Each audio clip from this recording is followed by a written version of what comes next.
চম্পা mini কিচেনে সবাইকে স্বাগত। আবারও একটা রেসিপি নিয়ে চলে আসলাম, ডাব চিংড়ি। ডাব চিংড়িটা কেমনভাবে বানাবো তোমরা দেখতে থাকো।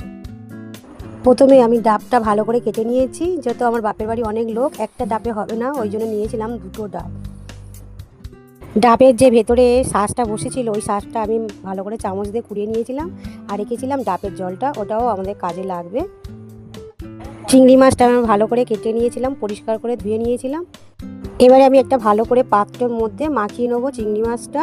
নিয়েছিলাম সাদা সর্ষে, কালো সর্ষে, নিয়েছিলাম পোস্ত, আর দিয়েছিলাম নারকেল বাটা। যে শাঁসটা ছিল ওটা আমি বেটে নিয়েছিলাম।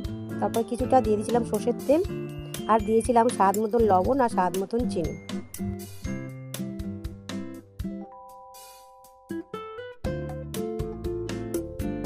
অল্প একটু দিয়ে দিয়েছিলাম কালারের জন্য হলুদ গুঁড়ো, তোমরা দিতে পারো, নাও দিতেও পারো।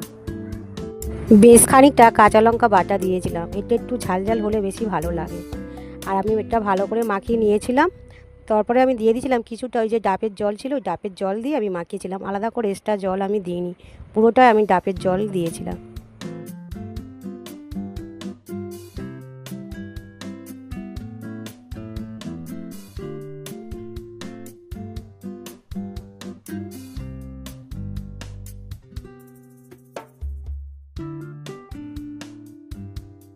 মাখানো আমার হয়ে গেছে। লাস্টে আমি আবার কিছুটা সর্ষের তেল দিয়েছিলাম।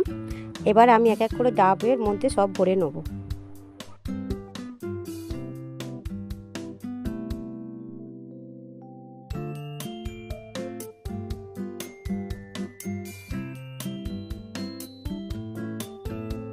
এবারে আমার দুটো ডাব দুটো গ্যাসে আমি বসিয়ে দিয়েছিলাম, 30 থেকে 40 মিনিট রাখলে।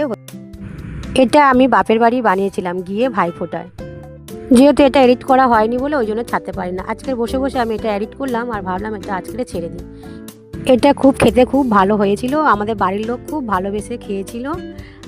যারা ফেসবুক পেজ থেকে দেখছো তারা আমার ফেসবুকটা ফলো করে দেবেন, আর যারা ইউটিউব চ্যানেল থেকে দেখছে তারা আমার সাবস্ক্রাইব করে দেবেন। আজকের মতন এইটুকু, টাটা। সবাই সুস্থ থাকবেন, ভালো থাকবেন।